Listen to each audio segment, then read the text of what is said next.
Boker Tov, shalom à tous et à toutes, Bezrat Hashem, une excellente journée, beaucoup d'Atzlacha dans tous les domaines, la refoua, la délivrance pour tous ceux qui ont besoin, que des bonnes choses, on continue ensemble, Bezrat Hashem dans le chemin de Rabbeinu, avoir le bien, c'est chacun, parce qu'il y a Bo Hashem, chacun a du bien, et le reste on s'en occupe pas.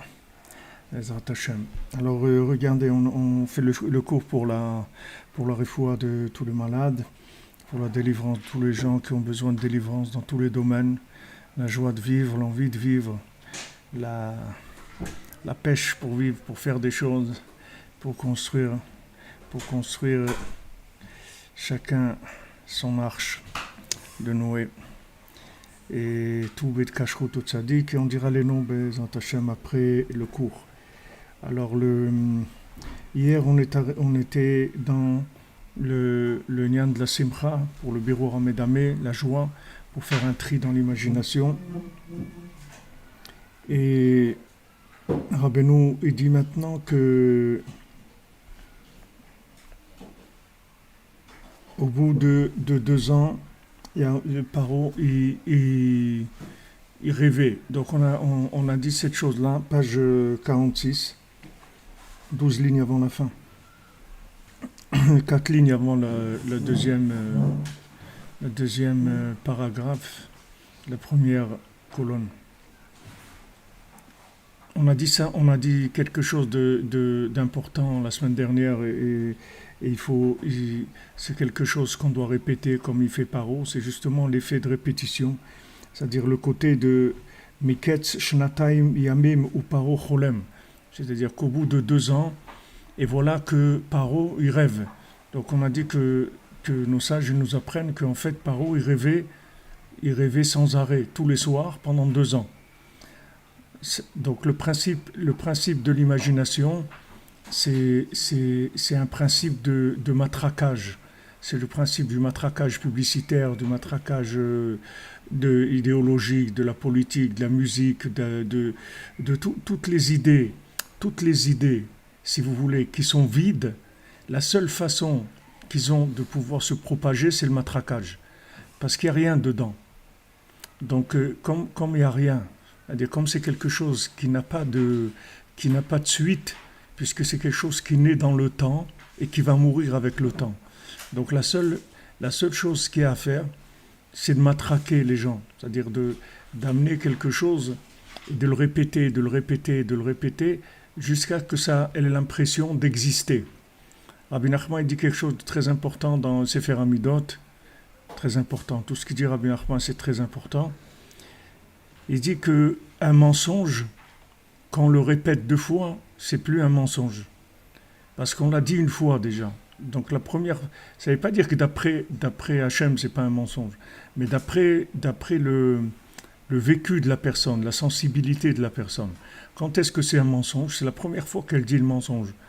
Mais quand elle dit une 2e fois, elle ne dit pas un mensonge, elle répète ce qu'elle a dit la première fois. D'accord? Mais ce n'est pas un mensonge, maintenant elle ne dit plus un mensonge. Elle répète ce qu'elle a dit la première fois. Donc ça a changé d'appréciation. Alors ici Rabbeinu dit que le tri du Médamé, le tri de l'imagination, on va voir, Vatikun shel Médamé shu prinat Paro al yedei Yosef prinat ish asher ruach Elokim bo. Maintenant la réparation du Médamé, elle se fait par Yosef, qui est l'homme qui a le souffle divin. D'accord? Le souffle divin, c'est le contraire de la répétition. D'accord? C'est le contraire du côté matraquage. Alors ce qui est intéressant de voir, c'est que quand Rabbi Nachman est venu dans le monde, alors en même temps que lui, il a amené le médicament pour l'humanité jusqu'à la venue de Mashiach, c'est-à-dire qu'il a amené le médicament de la réparation de l'imagination. Il y a eu un déferlement de l'imagination qui a commencé par la révolution industrielle en Angleterre, c'est là où ça a commencé. Et de l'Angleterre, après, ça a démarré les États-Unis. Mais au départ, Au départ, ça c'est en Angleterre que ça s'est passé. C'est la révolution industrielle. Et le principe de la révolution industrielle, c'est le travail à la chaîne. C'est le côté répétitif du travail. Vous voyez que le côté répétitif du travail, il enlève le cœur complètement. Il enlève toute initiative, tout art, toute envie de... que de la rentabilité, c'est tout. C'est-à-dire on est dans le système time is money, que l'argent... Le temps, c'est de l'argent, et donc chaque seconde, il ne faut pas perdre une seconde. Comme je vous dis, j'avais vu un truc sur Amazon. Les gens qui travaillent à Amazon, vous voyez comment ils travaillent. Quand ils rentrent la première semaine, bon, ils font, je sais pas, 50 colis par jour et tout. Mais la deuxième semaine, il faut qu'ils aient déjà doublé. Sinon, ils peuvent pas rester, ils sont renvoyés. C'est-à-dire que c'est vraiment l'esclavage, c'est ce principe-là de répétitif, si on veut. C'est-à-dire de pas se reposer de pas se recharger en, en lumière infinie, c'est-à-dire en flux divin. Et nous, Baruch Hashem, Rabbeinu nous a donné la hitbo des doutes, c'est-à-dire qu'on est obligé de s'arrêter, qu'on veuille ou non. Si on veut écouter le Rebbe, alors on s'arrête un petit moment tous les jours et on arrête le travail à la chaîne, c'est-à-dire on arrête cette chose-là. Parce que ils ont créé le travail à la chaîne, mais c'est pas que le travail à la chaîne, c'est que tout ce qu'il y a autour, ça fonctionne avec ça. Après, il y a la télé, après, il y a tout autour. C'est-à-dire tout le système entier, il est construit avec ça.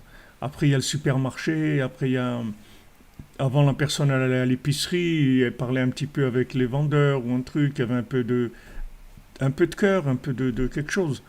Aujourd'hui, il n'y a pas. Aujourd'hui, ils sont en train de supprimer même ils ont fait les nouveaux supermarchés sans caissier. Il n'y a personne, tu vois personne. C'est-à-dire, c'est vraiment la tombe, quoi. C'est la tombe, quoi. Tu rentres, il n'y a rien. Il n'y a pas pas de trace humaine.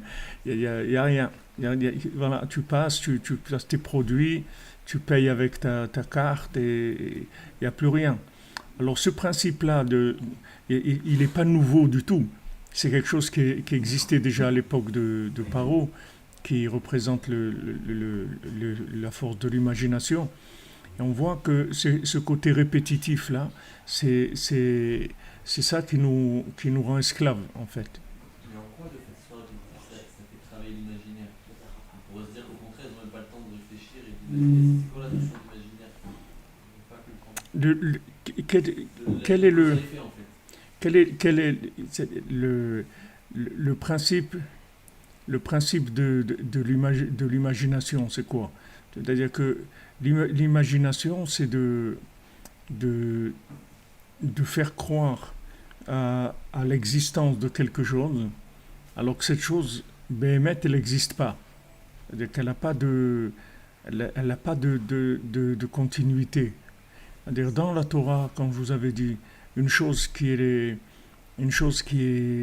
va être détruite, alors elle est considérée déjà comme détruite, même si elle n'est pas détruite. D'accord? D'ailleurs, même c'est assez étonnant, mais même, par exemple, même quelqu'un qui assassinerait une personne malade, condamnée, et il ne serait pas condamné autant que quelqu'un qui assassinerait une personne en bonne santé. Parce que du fait que la personne elle est déjà condamnée, même que si elle peut avoir des miracles et tout, elle est plus considérée comme une personne vraiment en bonne santé. Ou un bébé par exemple, tant qu'il n'a pas 40 jours, il n'est pas considéré comme vivant. Il faut qu'il ait vécu 40 jours, à ce moment-là après il est considéré comme vivant. Il y a des choses qu'on les considère déjà d'après le but où elles vont arriver. Mais comme maintenant, tout le principe de l'imagination, c'est de te faire croire à l'existence de quelque chose, alors que cette chose-là, elle n'existe pas, la seule façon de pouvoir te la faire gober, c'est par le côté répétitif de la chose dans le temps au maximum. C'est comme la De ne pas laisser connexion. de souffle, de pas laisser souffler entre les choses. Comme le cinéma, c'est-à-dire c'est 30 images secondes. C'est-à-dire que si maintenant on réduit la vitesse, ça va devenir une photo. C'est fini, c'est plus un film. Une photo, déjà, bon, c'est quelque chose qui est mort. C'est comme quelqu'un qui est hors connexion Quelqu'un qui est hors connexion, c'est toujours la même image qui revient. Ouais, c'est la même image. Alors pourquoi on répète les gestes et les prières? Parce que ces gestes et les prières, c'est, c'est, c'est l'imagination, mais c'est de l'imagination connectée à l'infini. Donc pour nous, ça reste de l'imagination dans la façon de faire. Mais par rapport à l'infini, c'est de l'infini. Nous aussi, on joue le même jeu. Seulement la différence, c'est que nous, on répète quelque chose qui nous a été, qui nous a été transmis comme étant des attitudes qui sont de l'infini. Donc on copie ça comme un enfant qu'on éduque, alors il va copier jusqu'à qu'après il va devenir la chose. Alors nous aussi on utilise l'imagination. L'imagination c'est la émouna. C'est la émouna. Rabbeinu il parle beaucoup de ça, c'est-à-dire il dit fais semblant d'être joyeux et tu vas être joyeux en faisant semblant d'être joyeux. Donc Rabbeinu il utilise ce principe-là. C'est-à-dire que la Torah elle est principe, il dit mais c'est pas vrai. Mais c'est pas vrai, je suis pas joyeux. Il dit ça fait rien, fais semblant d'être joyeux. Et avec ça, tu vas accrocher au principe de la joie. Parce que le principe de la joie, il est vrai. Il est vrai. C'est-à-dire c'est quelque chose qui nous est transmis comme étant des vérités. Donc le côté répétitif, parce qu'on n'a pas le choix, on est dans une formule de temps. Donc on n'a pas le choix. On n'a pas le choix. Si tu répètes pas, tu vas oublier tout simplement. Donc tu es obligé de répéter. Seulement, ce qu'on répète, nous, c'est de la mimique de quelque chose qui est infini. Donc c'est notre façon de nous connecter à l'infini. Tandis que celui qui répète des choses qui sont des gestes de consommation, de plaisir simple, c'est-à-dire de ce monde-là, il est esclave d'un système qui est dans le temps et qui ne va jamais sortir du temps, qui va mourir avec le temps. Donc lui, Yosef, si vous voulez toute la grandeur de Yosef, c'est que comme il a l'alliance, alors il est connecté au-dessus du temps. Donc il vient, il fait un tri dans l'imagination. C'est-à-dire il vient, il explique à Paro, voilà ton rêve, voilà ce que ça veut dire ton rêve. Sache que ton rêve c'est ça et ça, voilà ce qui est vrai dans ton rêve. Le reste, ne regarde pas le reste, voilà le message de ton rêve, voilà ce que Hachem il veut te dire. C'est ça et ça et ça. Donc il lui éclaircit. Alors le tzaddik, toute la force qu'il a de pouvoir agir dans l'imaginaire, c'est parce qu'il est complètement en dehors de l'imaginaire. C'est-à-dire lui, il est dans un endroit où il est déjà dans le développement final de l'imaginaire, de ce que ça va donner l'imaginaire. Il est en dehors du temps et de l'espace. Et à cet endroit-là, il peut te conseiller, toi, dans l'imagination, comment tu vas agir. Alors il va te donner les conseils qui sont des conseils vitaux, les conseils principaux. Quand il te dit de parler avec Dieu, de te lever à Hatzot, de venir à Ouman, de faire Tikkun HaKlali, toutes ces choses-là que le Rebbe te dit de faire, ce sont des choses qui sont Birur Hamdameh, ce sont des choses quand on parle de Birur Hamdameh, du tri de l'imagination, on ne parle pas de destruction de l'imagination, on parle du tri dans l'imagination, parce que dans l'imagination, il y a du bien. De toute façon, on ne peut fonctionner que par imagination dans ce monde-là. On ne peut pas fonctionner autrement. Seulement, il y a une imagination qui est du souffle divin, qui est de la prophétie. Il y a une imagination qui est complètement animale, c'est-à-dire qui est le fonctionnement animal. Tout dépend la connexion de l'imagination. Mais je veux dire, quand tu fais des choix, tu le fais par l'imagination. C'est-à-dire, quand tu fais des choix, tous les choix que tu vas faire dans ta vie, c'est soit par rapport à des choses que toi tu as vues, tu as entendues, tu as ressenties, tu as un truc, etc. Soit tu vas faire ces choix par rapport à des critères que tu as pris par émouna, par foi. C'est-à-dire le tzaddik qui a dit voilà, Idbodedout c'est Amala Eliona Gdolom Enakol. Idbodedout c'est au-dessus de tout. Ok, alors tu as la émouna, tu rentres là-dedans. Il te dit la simcha mitzvah gdola liot besimcha tamid. C'est une grande mitzvah d'être tout le temps joyeux. Ok, alors tu commences à mimer cette chose-là. Tu commences à t'éduquer. Comme Hanouka. On dit Chinour, c'est-à-dire l'éducation de Hanouka, c'est quoi? C'est que maintenant, il y a une lumière qui arrive, qui nous est complètement étrangère, parce que là où on est, normalement, c'est que de l'obscurité, Et cette lumière qui nous est étrangère, comment on va arriver à l'attraper, à l'acquérir par le fait qu'on va commencer à mimer les conséquences de cette lumière-là.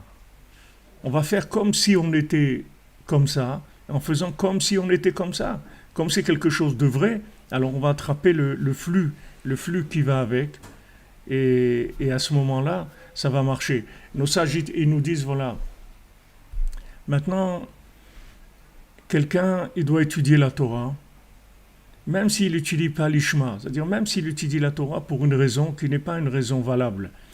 C'est-à-dire il étudie la Torah pour faire de l'argent, ou pour être une vedette, ou n'importe quoi, ok. Il étudie la Torah pour ça.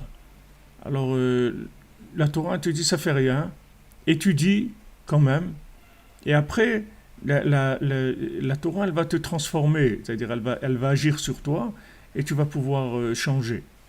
Alors, nos sages, ils précisent bien, il dit dans quel cas on parle, c'est de quelqu'un qui veut étudier l'Ishma, il veut étudier pour Hachem, seulement il a des mauvaises midotes, c'est-à-dire il est malade, il a des mauvaises midotes, c'est-à-dire il a une tendance à consommer, mais lui il veut étudier, donc maintenant quand il va commencer à étudier, en fait il fait semblant d'étudier, mais il prend un côté dans l'étude qui est pas l'étude comme elle doit être.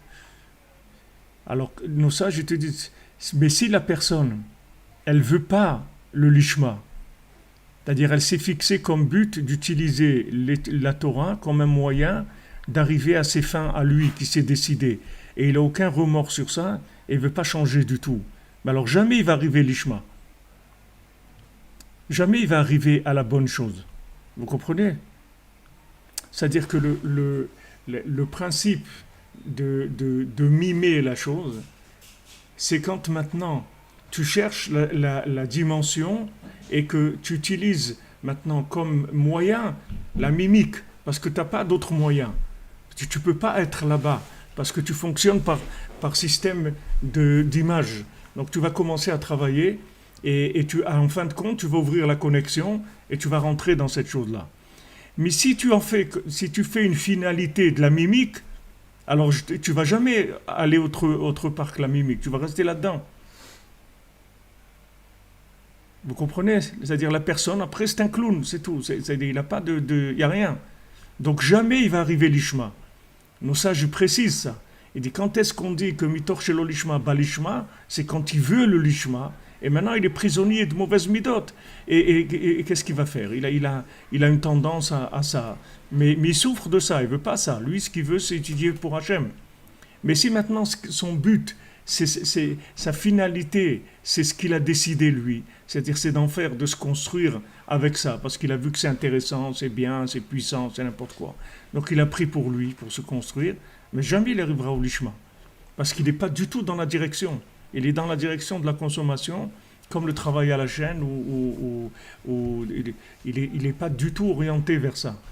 Donc le principe de fonctionner par l'imagination, c'est une approche de ce monde, parce que ce monde-là, en fin de compte, c'est un monde d'image. C'est-à-dire maintenant on est arrivé à la fin, on est arrivé à l'image, mais on est arrivé à la fin, mais depuis le début c'est comme ça. C'est-à-dire ça a toujours été un monde imaginaire, c'est-à-dire un monde qui fonctionne par l'image. C'est-à-dire tu vois quelque chose et maintenant ce que tu vois, c'est à interpréter. Il n'y a rien qui est porteur de son message de façon évidente. Tout est à interpréter. C'est des images, mais il faut que tu les interprètes. Maintenant, si tu l'interprètes positivement, c'est-à-dire dans la 3D, c'est-à-dire la connexion à l'autre monde, alors cette chose-là, elle va t'amener à t'élever, c'est-à-dire tu vas t'élever grâce à cette chose-là. Et si maintenant cette chose-là, tu la prends comme une image de consommation, elle va te faire tomber. C'est-à-dire que tu vas devenir animal, de plus en plus animal. Et plus il y a d'imagination, de consommation, plus la personne elle descend dans le côté animal. Alors le choix, c'est-à-dire la chose, elle est très difficile à passer. C'est-à-dire si on n'a pas un maître, comme je vous ai dit hier, tu ne peux pas passer. Tu ne peux pas passer parce que tu peux pas trouver la chose parce que tu es dans le problème. Tu ne peux pas imaginer la solution. Tu es dans le problème. Il faut que tu aies quelqu'un qui soit complètement dehors, qui n'ait rien à voir avec ça. Rabbi Nachman, il n'a même pas goûté son âme, elle n'a même pas goûté du fruit de l'arbre, de la connaissance du bien et du mal.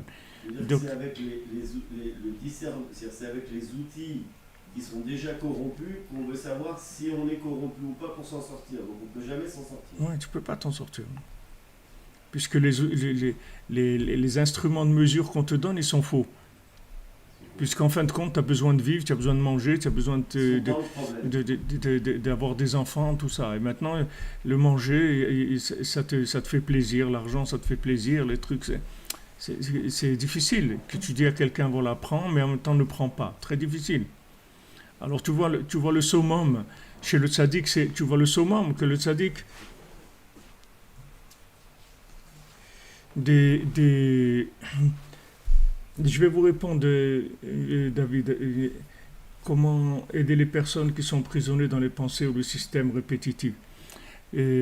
Attendez, j'ai perdu ce que je voulais. Qu'est-ce que je dis là juste avant de... Que les outils eux-mêmes, ils sont corrompus par le problème, donc ils ne peuvent pas nous permettre de sortir du problème et qu'on est obligé de prendre. Ok, alors maintenant Rabbeinu, merci. Le Rabbeinu, tu vois, il arrive au summum, il te dit, regarde, tu me donnes de la tzedaka, tu donnes de la tzedaka à Rabbi Nachman, oui. Tu donnes pour Rabbi Nachman, pour ce diffusion, ce que tu veux pour Rabbi Nachman. Alors Rabbi Nachman, il dit, moi, quand je prends, en fait, je donne. Alors tu dis, mais attends, mais il a pris, il n'a pas pris, il a donné. Comment ça, tu vois, là tu es dans le summum de l'imagination, tu vois. C'est-à-dire dans le summum de l'absurdité de l'imagination. Mamash le summum, parce que l'argent c'est time is money, c'est-à-dire que tu es vraiment dans le système rentabilité à fond, c'est-à-dire l'argent c'est vraiment le plus grand cohort d'imagination qui existe, c'est l'argent, c'est là où il y a tout, absolument tout. C'est Hollywood, c'est ce que tu veux, c'est là où il y a tout le système de la consommation. Et le tzaddik qui vient et te dit, regarde, moi, quand je prends rien du tout. Je donne, je prends pas. La fonction de prendre chez moi, elle n'existe pas. Elle n'existe pas. Parce que comme il est sorti complètement de l'emprise de ce monde, il a plus du tout, la caisse enregistreuse, elle ne marche plus du tout. Il n'y a plus de principe de caisse enregistreuse, ça ne rentre plus. Il n'y a plus ce principe-là. Parce que ça va rentrer où? Ça va rentrer où? Qu'est-ce que tu vas donner au tzaddik qu'il ait besoin de quelque chose? Il a besoin de rien. Il n'est pas dans une notion de besoin. Donc, quand tu vas lui donner quoi? Tu vas lui donner maintenant de la tzedaka, ok, au tzaddik. Comme Rabbeinu dit dans Sichotara, dans Sipurim Asiot au début, il dit, je vais dire 3 choses qui ne sont pas comme le monde ils disent. Et une de ces 3 choses, c'est que les gens ils disent que le tzaddik, il n'a pas besoin d'argent. Et moi, je dis que le tzaddik, il a besoin de tout l'argent du monde. C'est pas qu'il a besoin. C'est que si les gens ils lui donnent tout leur argent, ça y est, le monde, il est réparé. C'est angoissant quand même. C'est fini. Si les gens ils viennent et disent, voilà, prenez. Comme dans les contes du Baal Tfila, quand ils arrivent à côté de la cuisine, où il y a les mets là-bas du tzaddik, des enseignements du tzaddik, ils commencent à sentir les excréments et tout. Alors ils disent, mais ça sent mauvais et tout. Alors il dit, ici il n'y a rien qui sent mauvais, c'est vous qui sentez mauvais. Il dit, comment un truc? Et ils voient que leur argent c'est des excréments. Alors après ils commencent à se débarrasser de l'argent. Ils disent, on veut pas d'argent. Et après, quand on voulait insulter quelqu'un, on lui dit « Ouais, toi, tu as de l'argent. » C'est une insulte. Quand on veut insulter quelqu'un, on lui dit « Ouais, on sait que tu as de l'argent. » Il dit « Mais non, j'en ai pas. » Non, on sait, tu as de l'argent. C'est pour ça que le Baal Shem Tov, il se dépassait assez de l'argent tous les jours. Il ne pouvait pas garder l'argent. C'est dangereux. Parce que s'il le fait passer dans le temps au lendemain, il ne sait pas s'il va pouvoir avoir la force de lever ça. Ça peut le faire tomber dans l'imagination. Mais Rabbi Nachman, il dit « Moi, je peux garder l'argent. Ça ne me fait rien du tout. » Parce qu'en fait, la fonction de prendre, elle a disparu chez lui. Elle a disparu, parce que la fonction de prendre, c'est que par rapport au temps. Si tu sors du temps, la notion de prendre, elle n'existe plus. Donc en fait, il donne. Alors, comment il donne? Ça veut dire que maintenant, supposons que quelqu'un, il fait des vêtements, par exemple. Maintenant, tu viens, tu lui donnes de l'argent pour que il te fasse un vêtement. Lui, il gagne rien du tout. Il n'a pas la notion de gagner, de prendre un bénéfice. Donc tu lui donnes de l'argent et il te fait un vêtement. Ok? Maintenant, est-ce que tu vas dire que cette personne-là, elle a pris de l'argent? Elle n'a pas pris. Elle a la fonction de faire un vêtement. Et ce que tu lui as donné, ça lui a permis de te faire un vêtement.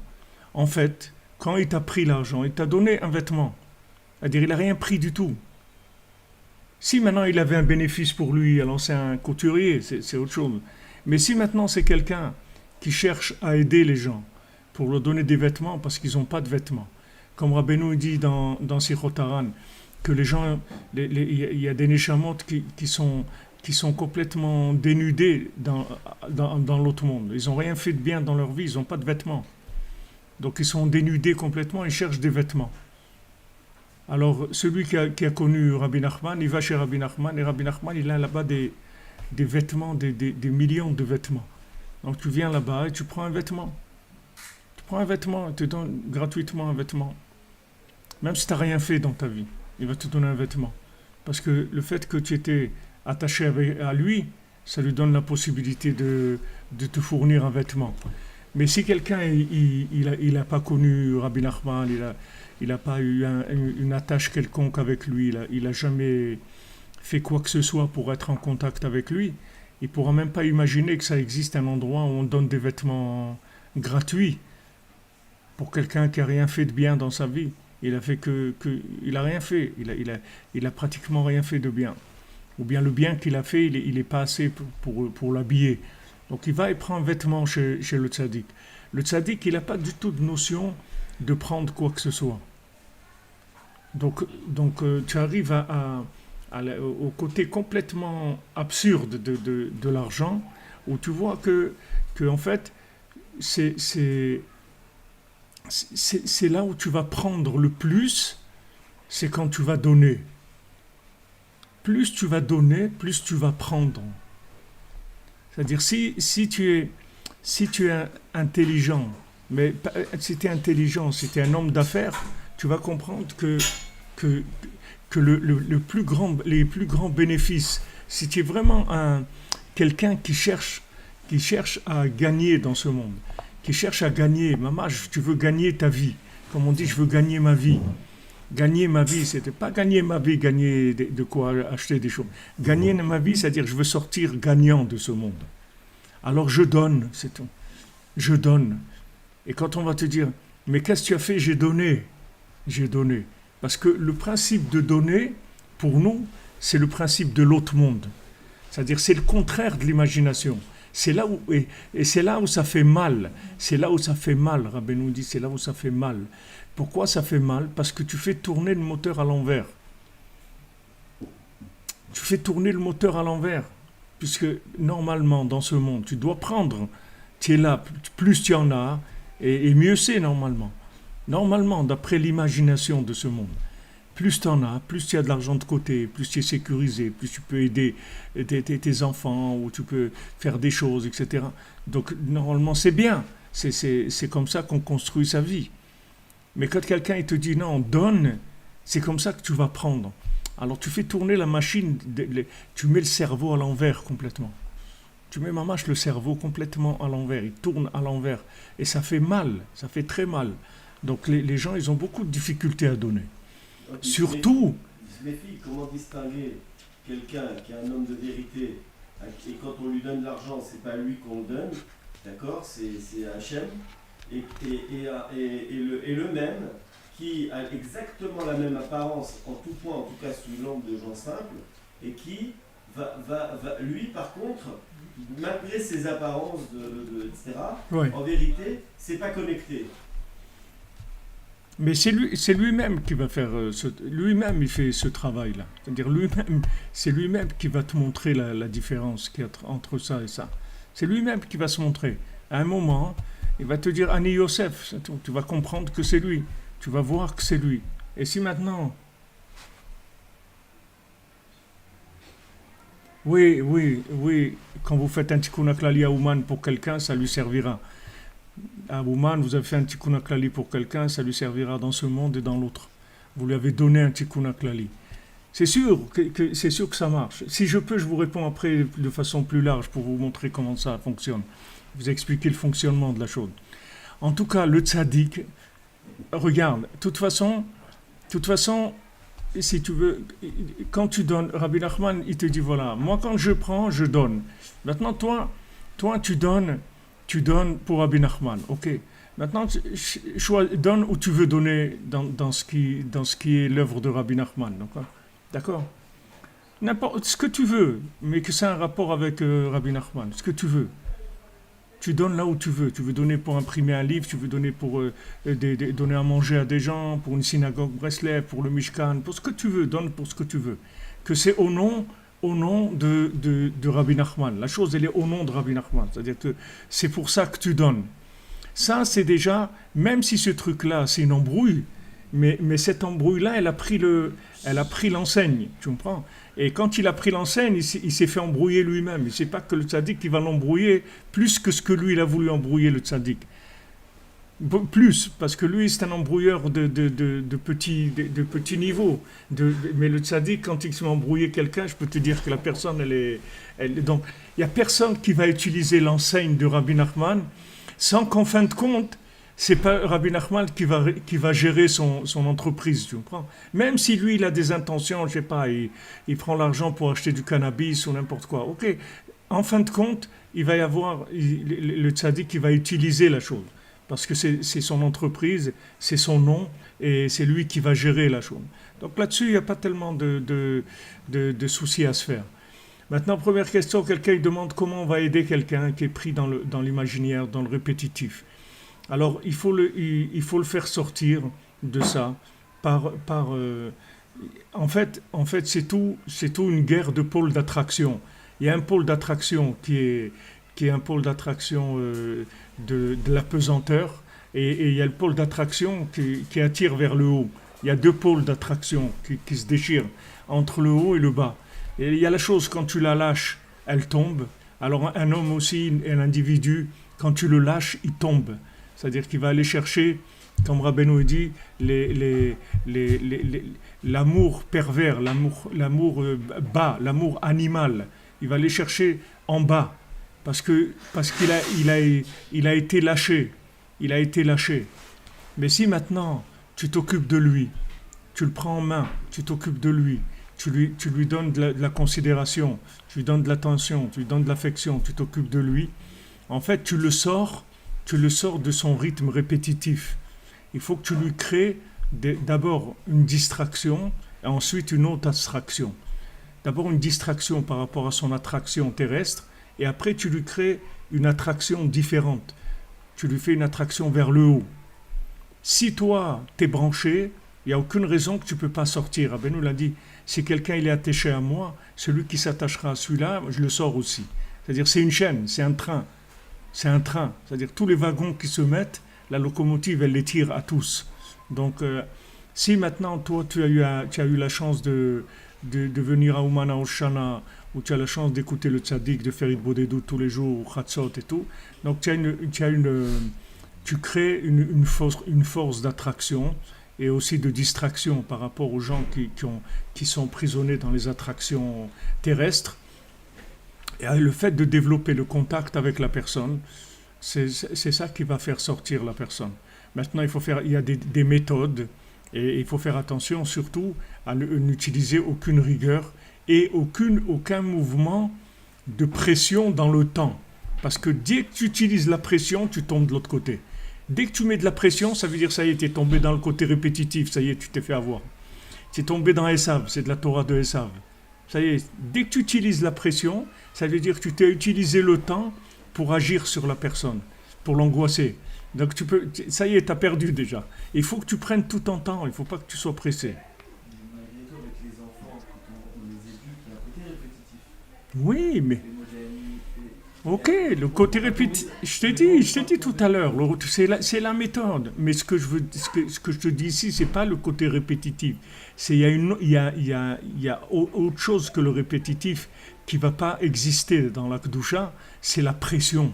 Tu peux répéter sans pression et tu peux répéter avec de la pression.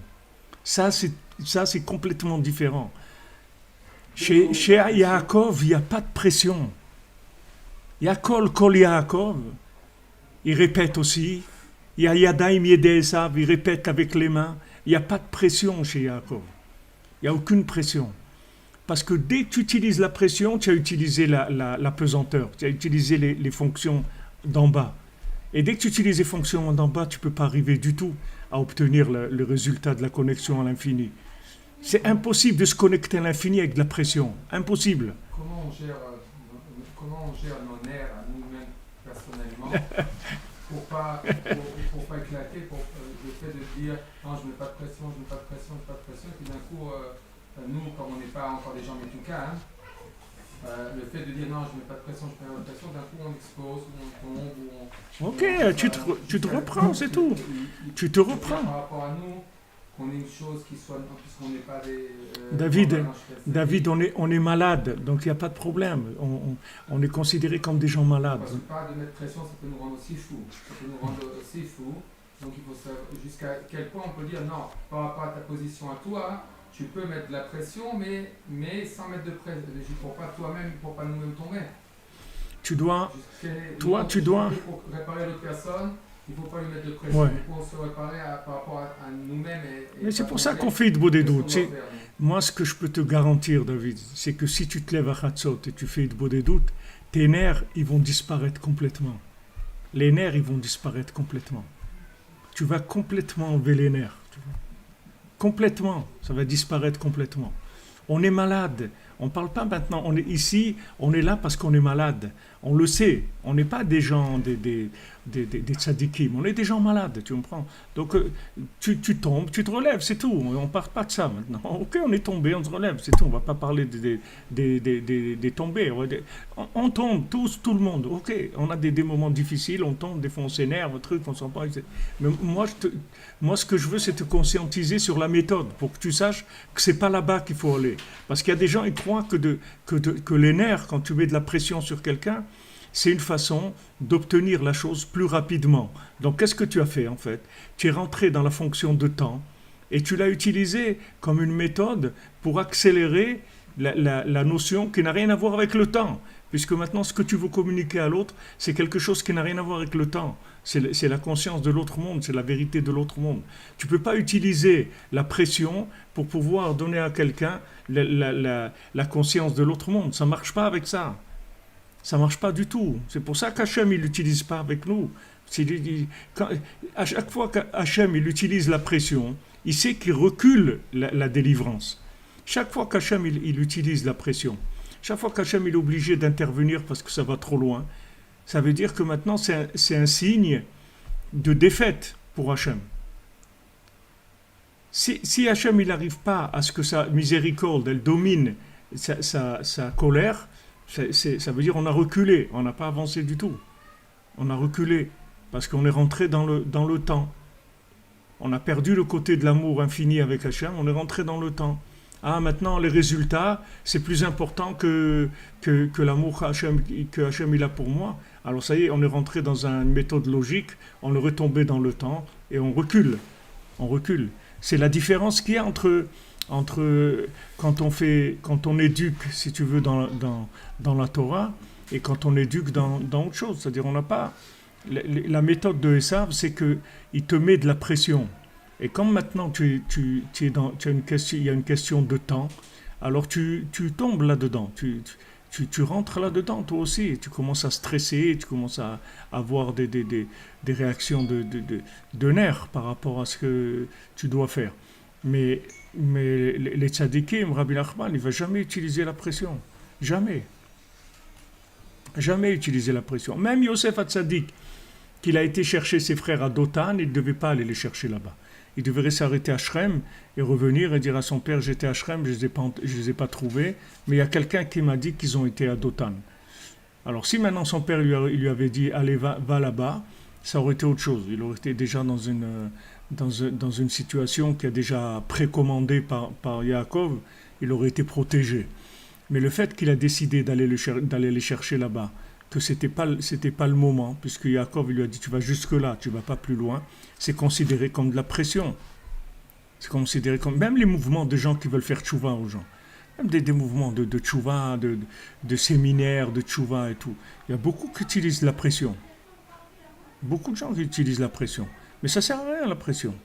Ça sert à rien parce qu'après il y a les dépressions. Après le gars il enlève le bouchon de la cocotte minute, toute la vapeur elle s'en va. Il n'y a plus rien. Ça sert à rien, la pression. Maman, ça sert à rien. On peut répéter les choses, mais même si le résultat il n'est pas grave. Il n'est pas visible, parce que le fait de répéter, c'est la méthode de ce monde. Tu ne peux pas faire autrement. Mais tu répètes avec de la joie, avec de l'amour, pas avec des nerfs. Et sinon, si tu veux, avec l'enfant, tu fais un échange.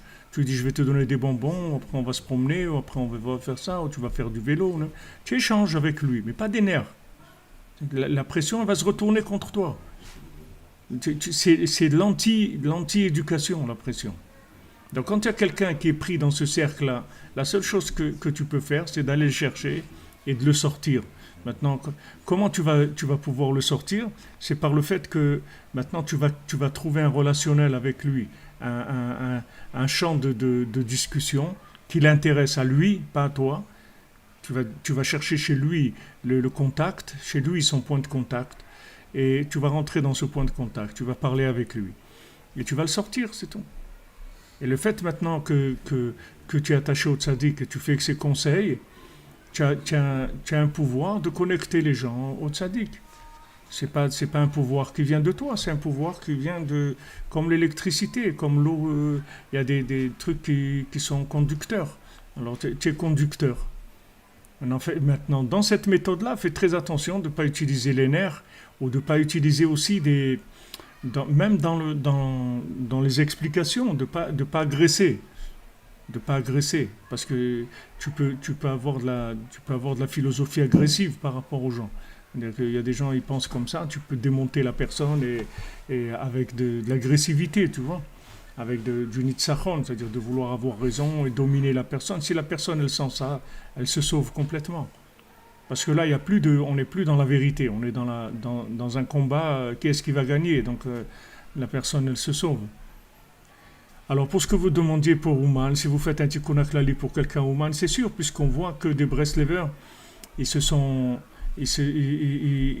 été au Beddin et tout, parce qu'un, il a donné le tikkun haklali à l'autre, et qu'il avait fait à Ouman. Et après, l'autre, il a regretté, etc.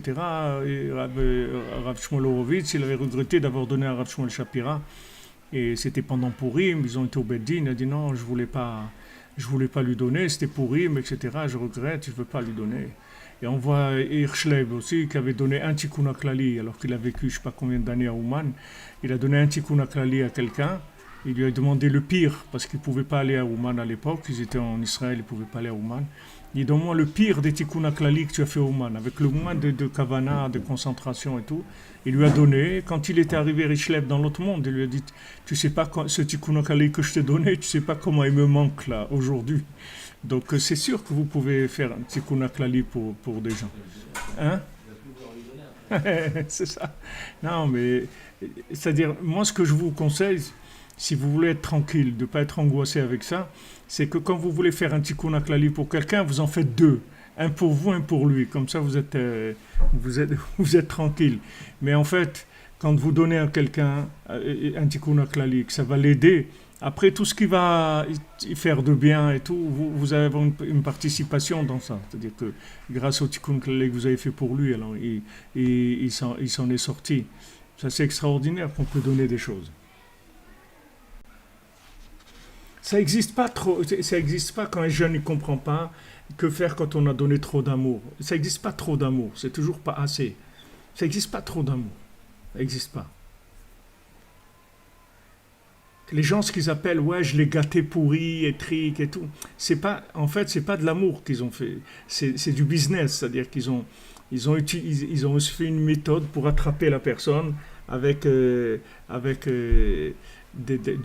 côté sensible, etc., essayer d'attraper la personne avec ça. Mais l'amour, il est pas intéressé. L'amour, il ne faut pas qu'il soit intéressé. Parce que la personne, elle va tester à un moment. Est-ce que maintenant vous l'aimez pour elle, vous l'aimez pour un résultat auquel vous voulez arriver? Même si maintenant, c'est pour l'amener à un certain résultat, mais il ne faut pas que dans votre attitude par rapport à lui, ça passe. Il ne faut pas que ça passe dans le message d'amour que vous avez pour la personne. Sinon, ça ne marche pas. Quand le tzaddik vient nous chercher, s'il venait nous chercher avec un intérêt quelconque, si on sentait un intérêt quelconque, on ne viendrait pas. On ne pourrait pas venir. Mais on sent qu'il n'est pas du tout intéressé par quoi que ce soit. La seule chose, il veut notre bonheur, c'est tout ce qu'il veut. Le Baal Shem Tov, il a dit, quand quelqu'un il a dit mon enfant il s'éloigne et tout, il lui a dit il faut que tu l'aimes plus, tu l'aimes pas assez, il faut que tu l'aimes plus. Il y a encore des degrés d'amour et il y a des degrés de purification aussi du côté affectif. Ça se purifie, ça s'élève. On fait pas, c'est pas tout c'est parce on croit qu'on a donné. On peut donner plus, c'est tout. On peut donner plus, c'est tout. On peut donner plus à un autre niveau aussi. On peut prier plus, on peut se lever la nuit, prier pour la personne, jusqu'où on est prêt à intervenir pour aider la personne, jusqu'où on est prêt à aller. Donc c'est des choses qu'il faut remettre en question. Il ne faut jamais remettre en question l'individu lui-même, parce que tous les individus, ils sont prisonniers. On ne peut pas juger des prisonniers. Des gens, ils sont prisonniers malgré eux. On ne peut pas juger des prisonniers. Donc la seule chose que vous pouvez faire, c'est l'aider à sortir tout le temps. Il ne faut jamais passer dans la position de juger la personne par rapport à ce qu'elle est. Maintenant, ouais, il fait ça, ou il fait ça, ou comme il a agi, alors on peut plus l'accepter dans la communauté, ou des choses comme ça. Nous, on n'est pas dans cette image-là, ce cas de figure du tout. Nous, on accepte tout le monde. Il y a pas on accepte tout le monde. Il n'y a aucun problème. On accepte tout le monde. Il n'y a personne même si on voit quelqu'un qui est complètement à l'envers, on l'accepte. Parce que, comme Rabbi Nathan il dit, même si quelqu'un si quelqu'un me dit pas, et je le vois qu'il est à l'envers, etc., c'est sûr que je pense qu'il est bien et tout, seulement il s'est fait attraper. Mais même si quelqu'un avec sa bouche, il me dit qu'il est contre, qu'il est hérétique, qu'il ne croit pas à un truc et tout, je ne le crois pas. Je ne crois pas. Donc il n'y a pas de problème. Hein? Mais ça dépend comment tu le considères, c'est toi qui décides. C'est toi qui décides. Si tu décides que cette personne elle est bien pour Hachem. Il n'y a aucun problème. Si tu décides qu'elle est bien, il n'y a aucun problème. C'est comme quand quelqu'un qui douche pour le vin, si tu décides qu'à ce moment-là, il est chez toi, mais il est Shomer Shabbat, à ce moment-là, ça marche aussi pour quand il touche le Si vin. maintenant cette personne, elle a pris sur elle qu'elle est Shomer Shabbat, qu'elle veut être Shomer Shabbat, elle dit ouais, je vais être Shomer Shabbat, il n'y a pas de problème. Il n'y a pas de problème. Mais tu peux pas, c'est-à-dire tu peux pas être possède quelqu'un, c'est-à-dire que même si c'est écrit dans des livres, ça et ça et ça, entre le livre et la réalité, c'est des mondes. C'est des mondes. Même il y a il y avait le Rav Eliashiv à la Shalom qui était ici, c'est mon voisin, il habitait ici, d'accord. Lui, toute sa vie, il a été pour le port de la perruque pour la femme. Il a défendu ça, etc. Et quelques années avant de quitter ce monde, peut-être 7-8 ans, il a changé complètement de truc, mais complètement. Et il y avait un panneau dans la rue ici, qui était pendant des années, un panneau, et qui disait que que sa femme, elle porte la perruque, il a l'obligation de divorcer tout de suite. Tu crois qu'il y a quelqu'un qui a fait ça? Tu vas dire plus que Rav Eliashiv comme sommité d'Halakha. Personne qui parle devant lui. C'est la sommité de l'Halakha du monde, Rav Eliashiv. Rav Eliashiv, il étudiait pratiquement 20 heures sur 24. Il y avait des caméras chez lui, il le voyait. Il dormait jamais il se mettait dans un lit. Il étudiait sans arrêt. Quand il s'accroupissait sur sa Gemara, après il se réveillait. C'est des 106, je crois, il est parti. 106 ans. D'abord, tu peux voir que quelqu'un dans la halakha, il peut se tromper, puisque lui-même, il est revenu sur sa décision. Donc d'abord, une chose, il peut se tromper. Et deuxième chose, ce qu'il va dire, on ne va pas le faire. Ce qu'il va dire, on ne va pas le faire. Parce que y a pas, tu ne peux pas dire à quelqu'un aujourd'hui, dans la réalité, de divorcer parce que sa femme, elle porte la perruque.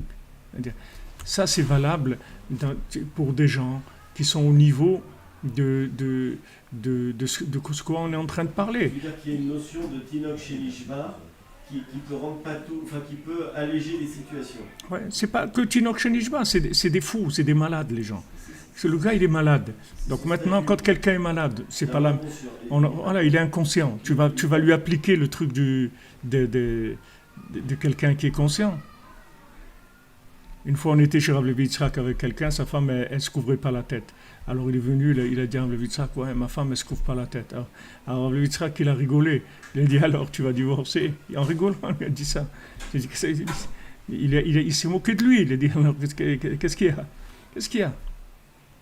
Qu'est-ce qu'il y a? Qu'est-ce qu'on couvre par la tête? Alors qu'est-ce qu'il y a? Tu comprends? Le problème aujourd'hui, c'est pas les références des livres, c'est que les gens, ils n'ont pas de date, c'est-à-dire ils n'ont aucune connexion avec la réalité. Donc quand il n'y a pas de connexion à la réalité, tu as un danger public. Parce que si tu amènes ce qu'il y a dans les livres, comme c'est écrit dans les livres, tu as un danger public. Tu comprends? Parce que tu t'adresses à des gens, ça ne correspond pas. C'est comme si tu rentres dans un centre de réanimation et tu commences à donner aux gens des cours de yoga, tu vois.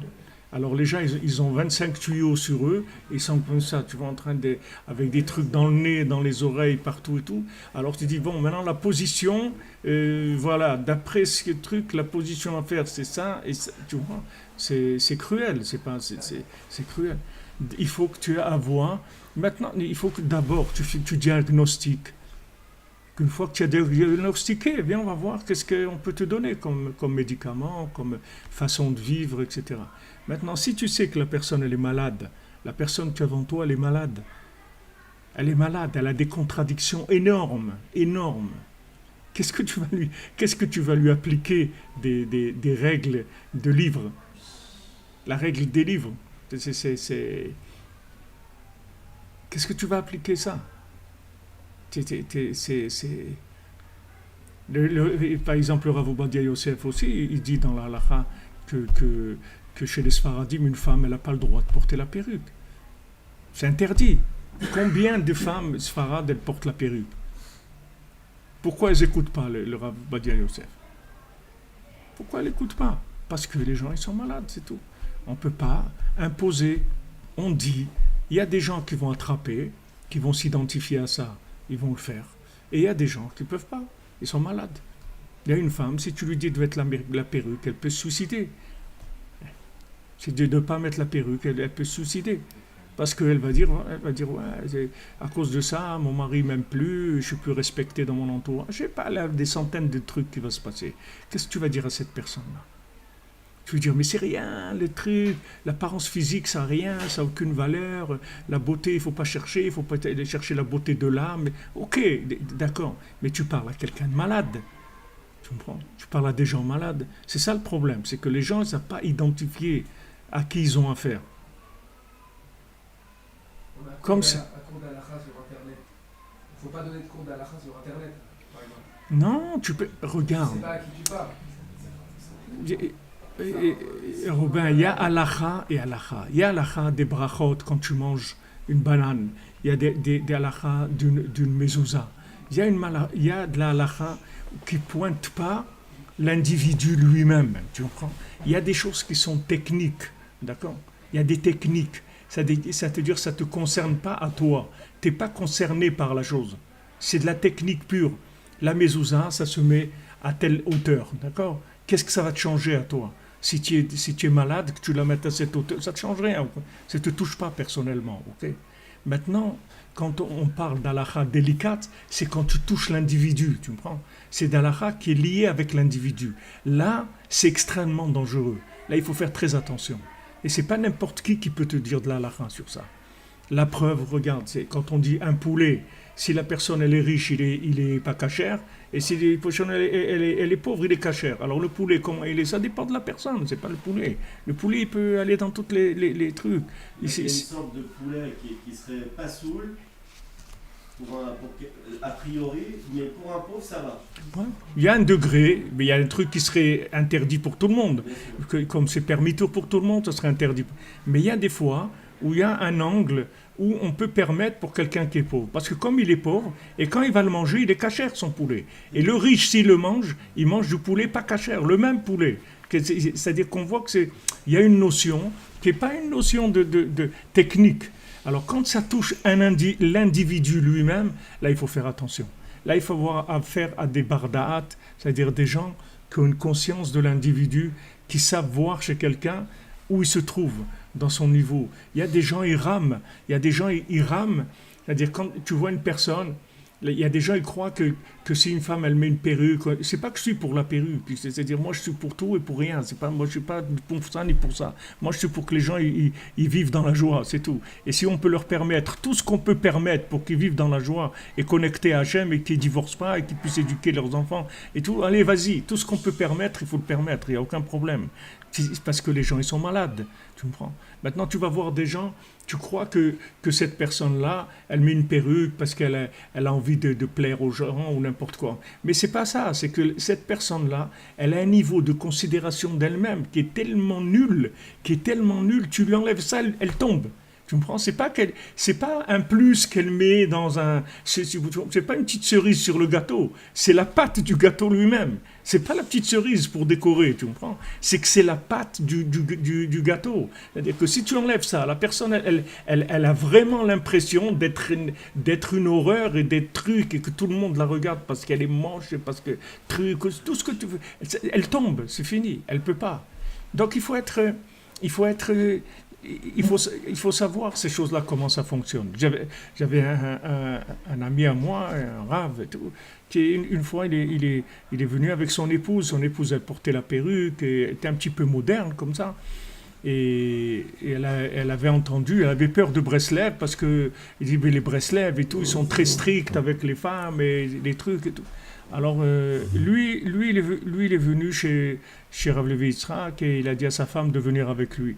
Et elle voulait pas. Elle dit non, les rabbinim de Breslev, surtout j'ai la perruque, tout ça, ils risquent de me faire honte et des trucs. Je veux pas.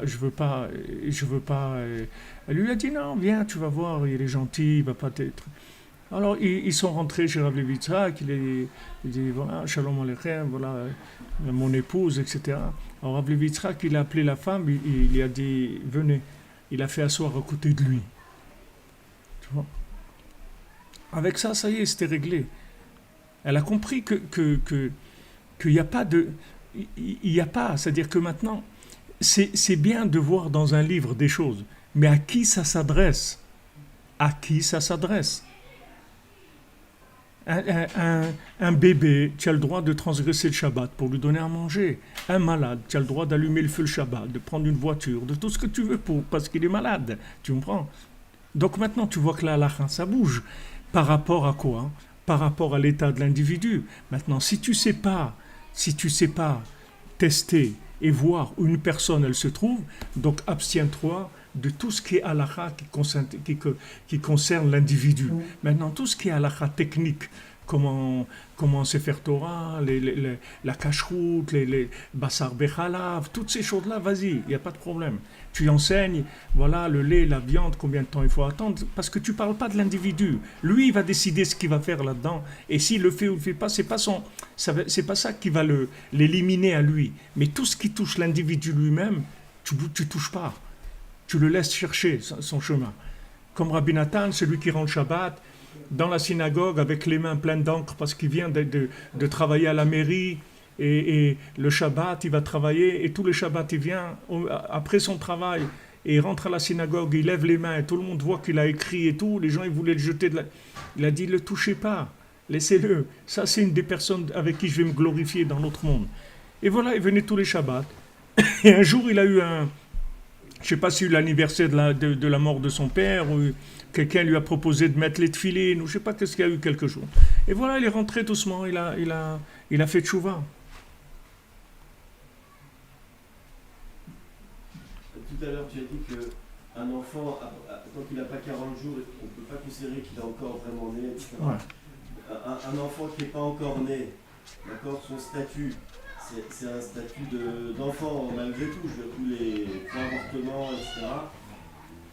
Ça, c'est autre chose.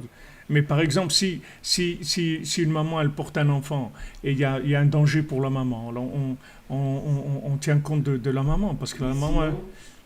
Mais sinon, bien sûr, c'est quelque chose de... L'avortement, c'est interdit, la Torah, même pour les goïms, Hachem, il a interdit.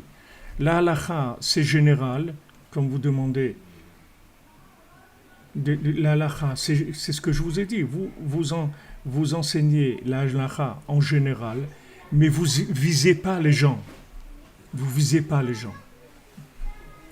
Et ce qui va toucher personnellement une personne qui se trouve dans cette situation-là, vous la laissez à sa recherche. Vous n'êtes pas obligé de parler des choses qui sont... Il y a des gens qui vivent Il y avait un monsieur, tous les Shabbats, il venait chez le Rav manger, et tous les Shabbats, il sonnait quand il venait manger chez le Rav. Il ne savait pas que c'est interdit de sonner. Et au bout de quelques mois, et tout, quand il a pris la halakha et tout, il a vu que c'était interdit de sonner le Shabbat. Après, il a dit au Rav, mais comment vous me laissez venir tous les Shabbats, je sonnais, je ne savais pas et tout. Il dit, mais si je t'avais dit, tu ne serais plus revenu. Donc, il le laisse. Ah, mais c'est interdit de sonner. Mais à qui tu as affaire? Il ne sait rien, il sait rien, ce bonhomme-là. Tu vas venir, waouh, mais il ne faut pas sonner. Mais il ne sait même pas de quoi tu parles. Il ne connaît rien, de quoi tu parles. Donc c'est ça qui manque aujourd'hui. C'est pas la halakha. La halakha, bon Hachem, il y a des livres à l'infini. Il n'y a pas de problème. Le problème, ce qui manque, c'est le da'at, la conscience de l'individu. Le da'at. Qui est-ce qui est devant nous? Ah ben, ce que vous dites, oui, qu'est-ce que la différence entre quelqu'un non religieux et conscient et quelqu'un de religieux inconscient? C'est la différence, c'est que quelqu'un qui est inconscient, tout ce qu'il fait, c'est inconscient, c'est tout. Ça. Alors que quelqu'un, même s'il n'est pas religieux, c'est-à-dire, religieux, c'est un mot, c'est-à-dire, qu'est-ce que ça veut dire religieux? Ça veut dire, quelqu'un, il fait ce qu'il peut, c'est tout, il n'est pas parfait, il fait ce qu'il peut. Et il y a des gens qui sont soi-disant religieux, mais qui sont complètement à côté, de la conscience des choses. Tout ce qui concerne l'individu, on peut pas parler directement. C'est-à-dire, on ne peut pas lui parler directement. Maintenant, s'il est intéressé pour savoir lui-même quel est son statut et tout, il y a des livres et tout qu'il a qu'à lui aller chercher. Mais nous, on peut pas venir toucher une personne avec quelque chose qui risque de le déstabiliser, qui risque de le faire sortir. Le pire, c'est de faire sortir quelqu'un. Même si maintenant on l'a fait sortir au nom de la vérité, Rabbi Nathan, il dit combien de gens ils sont tombés avec leur vérité à eux. C'est-à-dire sur eux-mêmes, ils appliquent une vérité à laquelle ils ne sont pas. Et ils éclatent. Ils éclatent, et leur famille, et des trucs et tout, parce qu'ils vivent dans des exigences qu'eux-mêmes, ils ne sont pas là-dedans. Ils ne sont pas du tout à ce niveau-là. Ils s'imposent des choses qu'eux-mêmes, ils ne sont pas au niveau. Alors après, ils éclatent, parce qu'il y a beaucoup de nerfs, il y a beaucoup de pression, etc. Donc, c'est ce que tu as dit au début, ça veut dire, ce qu'il faut, c'est qu'il n'y ait pas de déconnexion. Voilà. Rester en contact, c'est tout. C'est ce qu'il faut le plus surveiller, c'est le contact de l'individu. Le contact avec le genre humain, le contact avec la société, le contact avec lui-même, le contact avec le judaïsme, le contact avec Hachem, le contact avec les tzadikim. Le ikar qu'il faut préserver, c'est ça. Maintenant, quand tu vois quelqu'un est malade, tu vas lui dire, voilà, et il faut faire ça, il faut faire ça. Il ne peut pas. Il ne peut pas, c'est tout. Il est handicapé, il ne peut pas. Tu le laisses, c'est tout. Tu ne parles pas de ça. Toi, tu proposes les choses qui sont des basiques. le fonctionnement. Les halachot du Shabbat, les halachot de la kashrut, la kashrut de ça. Etc.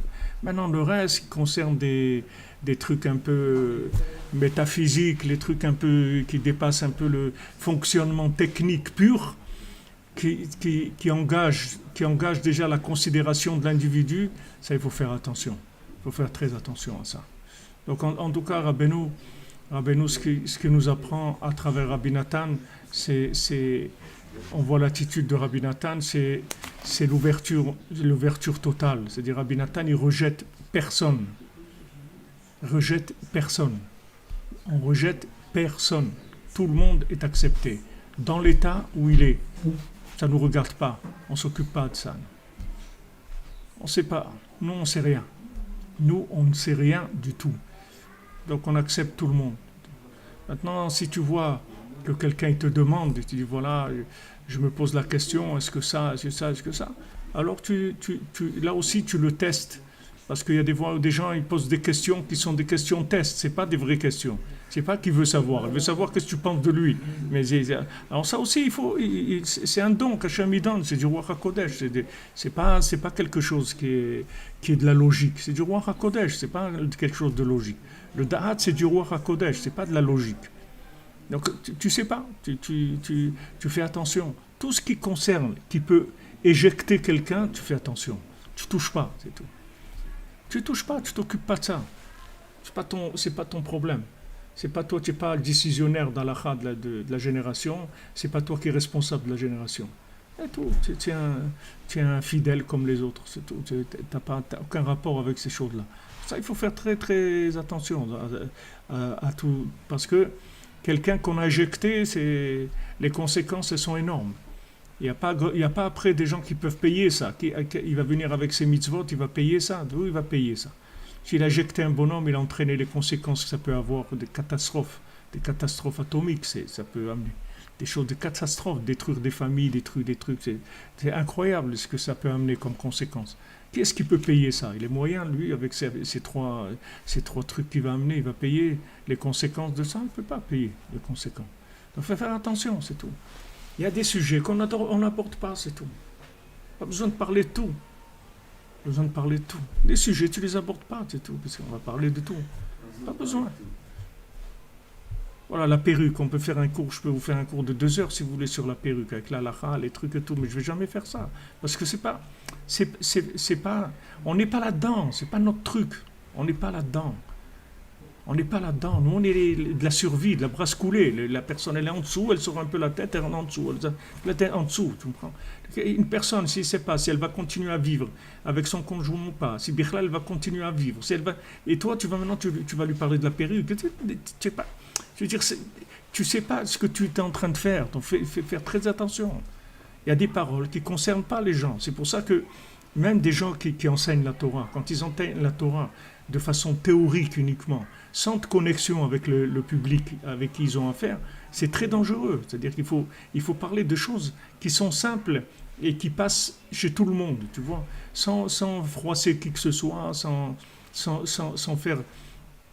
Rav Levitzra qui dit, si maintenant tu parles à 200 personnes, et maintenant tu as dit quelque chose qu'une personne ça l'a vexé ou honte, et dit tu perds le mérite de toutes les 200 personnes à qui tu as parlé, parce qu'une personne tu l'as éjectée, tu as perdu le mérite de tout ce que tu as fait de bien aux 200 personnes.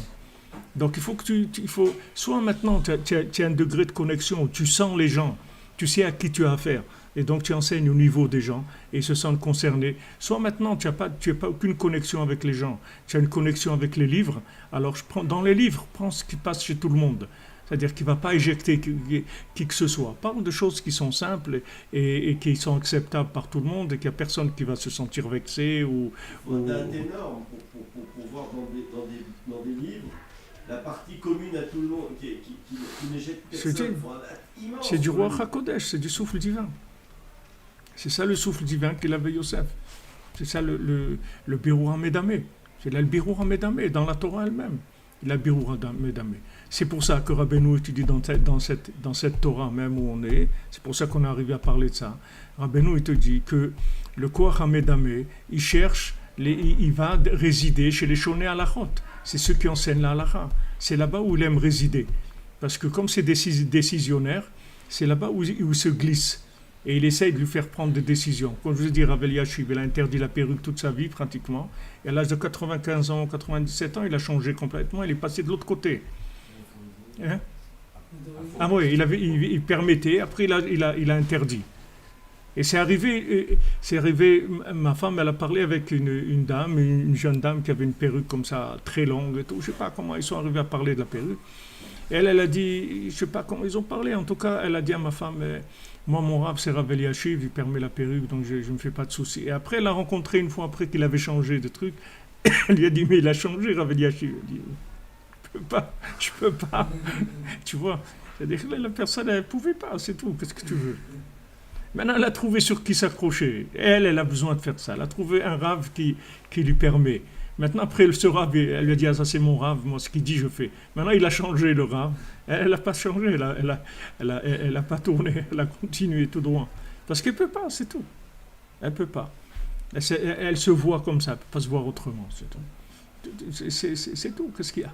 À côté de ça, bon, Hachem fait des milliers de mitzvot, des trucs, etc. Mais il y a des gens, ils ont la spécialité d'aller chercher que ça, tu vois.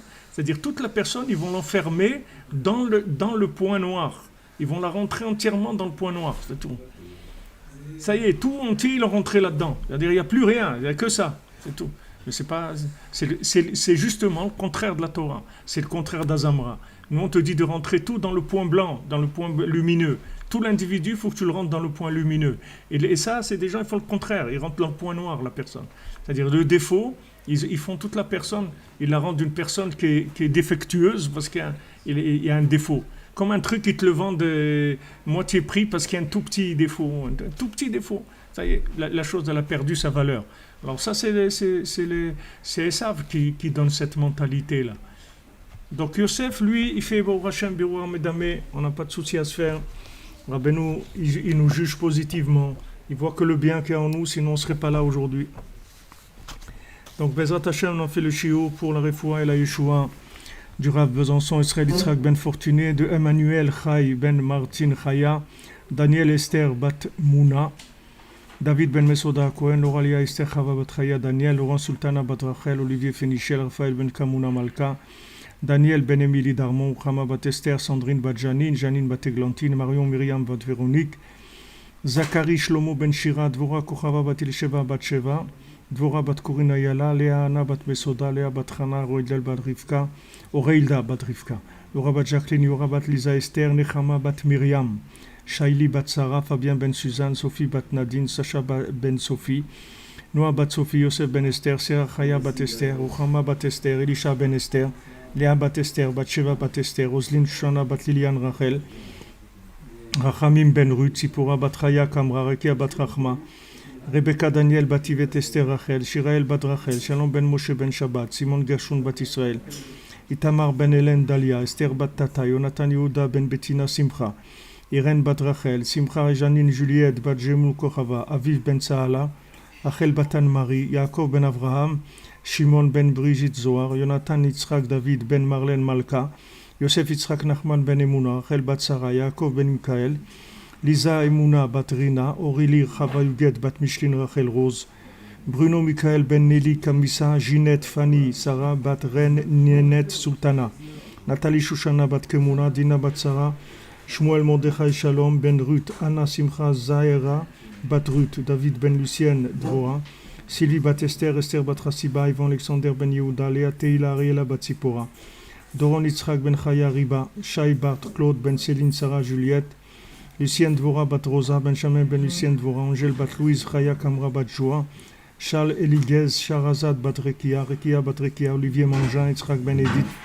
Chaya bat Geoula, Moshe ben Mesauda, Dvora Léa bat Chana, Chana Kshanek Yeser bat Josette, Moshe Raphaël ben Chassiba Levi, Eliaou Nathan ben Yochevet Cohen, Myriam Rivka bat Berla Zora, Léa bat Rina, Eric ben Sultana, Yaakov ben Dvora Fortune, Isabelle bat Hélène, Didier Dov ben Michel, Meir ben Sipora, Bébé Mesauda bat Simcha, Simcha bat Frecha, Chantal Elisiael bat Liliane Joaja, Liliane Joaja bat Émilie Esther, Patrick Yosef ben Liliane Joaja, Yael Isa bat Léa, Keren bat Nicole Kochava, Yael bat Nicole Kochava, Arlette bat Émilie, Jamila, David ben Moshe, Rivka ben Batzari, Michael ben Yaakov, Yael Omoyal bat Rachel, bat Sheva Chana bat Miriam, Miriam bat Marie, Viviane bat Emily, Alain ben Dora Meyer, Yosef ben Sophie Meyer, Angelina, Miriam bat Pascal Zora, Eli ben Isa, Théo ben Fatma, Ejder bat Fatma, Yohan ben Mireille, Jonathan Shemama, Evelyne Chava bat Denise, Moshe David ben Esther, Francis ben Irène, David Shlomo ben Esther Chala. Et il y avait aussi Yohanan ben Edmond, Ruth bat Marie Cécile, Naomi bat Ruth, Adassa bat Ruth, Sarah bat Ruth, Rachel bat Ruth, Jacob ben Yohanan, Aaron ben Yohanan. Et pour l'élévation de l'âme de Edmond ben Georges, Kevin ben Yohanan, Émilie Jamila bat Fachi, Jonathan Chaim Chamouche ben Gabriel, Myriam bat Rachel Shish, Shlomo ben Masoda, Noah bat Esther Atlan, Shmuel Tibi, Shimon ben Siti, Israël ben Yosef, Moshe Avraham, Achamim ben Fred, Jaïcha bat Jemoun, Maurice Betan ben Shabak Emoun, David ben Yitzhak, Yvette bat Eugénie, Israël Grisolet, Myriam Janine bat Rava, Sarah bat Sarah Doré, Pessar ben Herman, Albert Avraham, Habib ben Marie Waknin, Francis ben Carmen, Irel bat Rachel, Dvir Yehuda ben Yoav et Rachel, Shurak, Muriel Marie Myriam bat Devora Fortuné, Sylvie Léonie bat Micheline Élise Estelle, Myriam Mireille bat Louise Aziza, Jacques et Yaakov ben Avraham, Prosper Mesaoud ben Sultana, Jean ben Marcel et Isaac, Isaac ben Frédérica Elitman, Gurfinkel, David ben Shlomo, Moshe ben Esther, Maurice Ashkenazi, Marcel Roger ben Marie Mathilde, Meir Marvin ben Chamoucha Cohen, Angèle bat Louise, Yvette bat Eugénie, Yoshua David Yert, Germaine Rachel bat Émilie, Chaim ben Yaakov. Voilà les amis, merci d'être là. Que des bonnes choses, des bonnes nouvelles.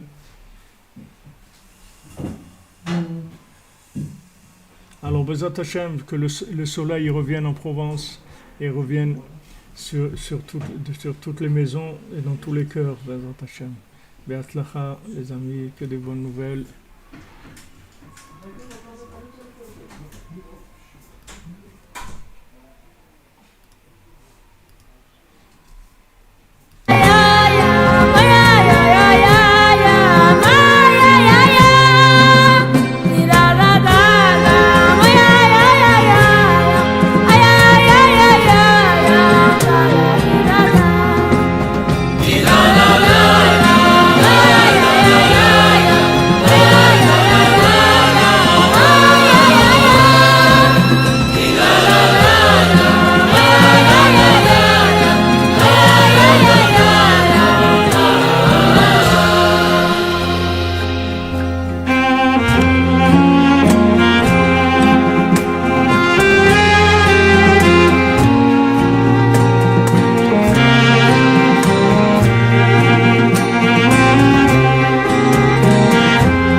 la la la la la la la